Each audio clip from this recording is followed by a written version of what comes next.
بسم اللہ والسلام علی رسول اللہ۔ ایک سوال ہمارے دارالفتاء میں یہ آ رہا ہے کہ سورہ توبہ کے شروع میں بسم اللہ الرحمن الرحیم کیوں نہیں لکھی گئی،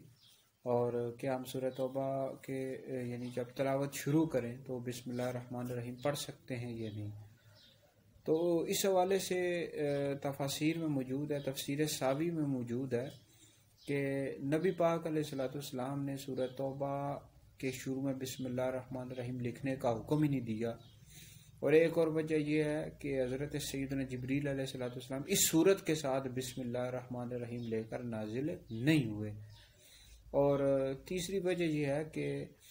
چونکہ سورہ توبہ میں کفار کے ساتھ جنگ و جدال کا ذکر ہے، قتال کا ذکر ہے، اس وجہ سے اس صورت کے شروع میں بسم اللہ الرحمن الرحیم نہیں لکھی گئی۔